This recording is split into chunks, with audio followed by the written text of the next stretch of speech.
time for the gold medal winning Gobbet Opus, all the way to the bank, from October 14th, 2008. Before we start this Gobbet Opus, just to let you know, today my iPhone application for infectious diseases was approved.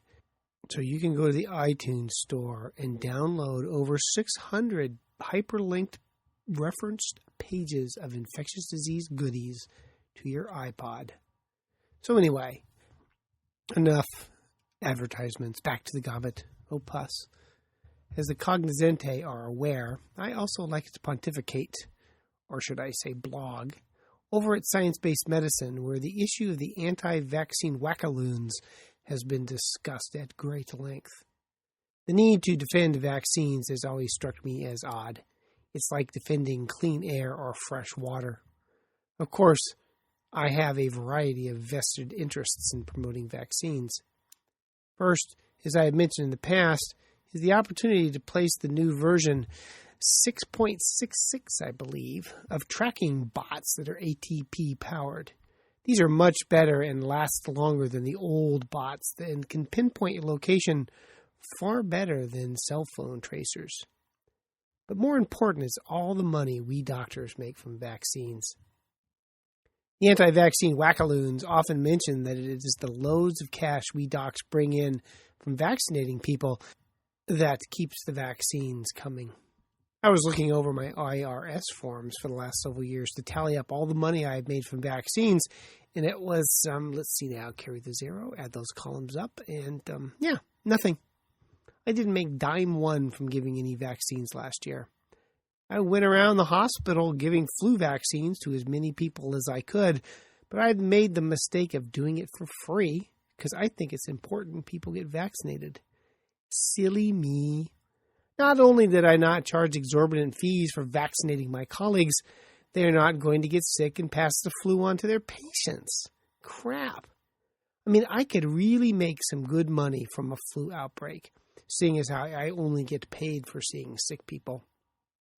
Of course, it could be argued that I am in the thrall of the evil medical industrial complex, and I'm only serving my masters by promoting vaccines.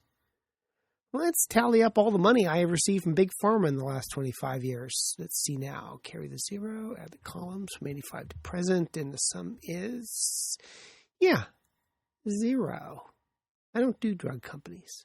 Never talk to the reps, never take their food or pens or hospitalities, and I usually refer to them as lying bastards. And for some reason, I am not asked to participate in their speakers bureau. I wonder why Big Pharma does not advertise on my podcasts or websites. More the fool them. I'm an adult ID doc, meaning I take care of adults, not that I act like one. You're only young once, but you can be immature all your life. That's my motto.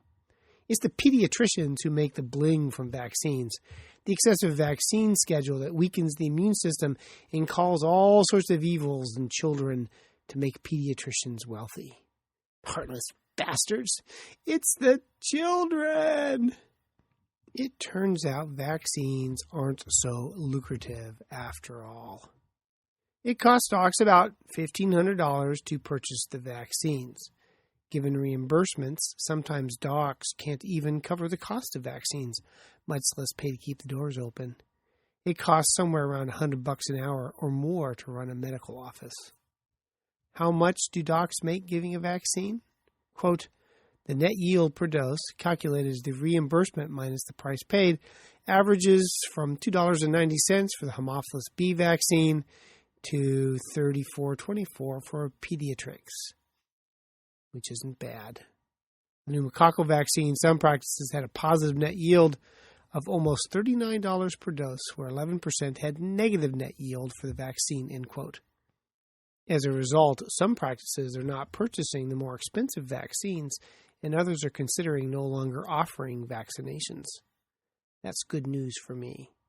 Less vaccines may lead to a plague of some sort. I mean, we're already seeing outbreaks of measles and mumps. And I have kids who are college age. The references for this particular Gobbet Opus by Freed GL, Variation in Provider Vaccine Purchase Prices and Payer Reimbursement from Pediatrics 2008, In another article by the same authors, Primary Care Physician Perspectives on Reimbursement for Childhood Immunizations. And finally, in the same article, Berman et al., Is Our Vaccine System at Risk for a Future Financial Meltdown? So ends the Gobbet Opus 79.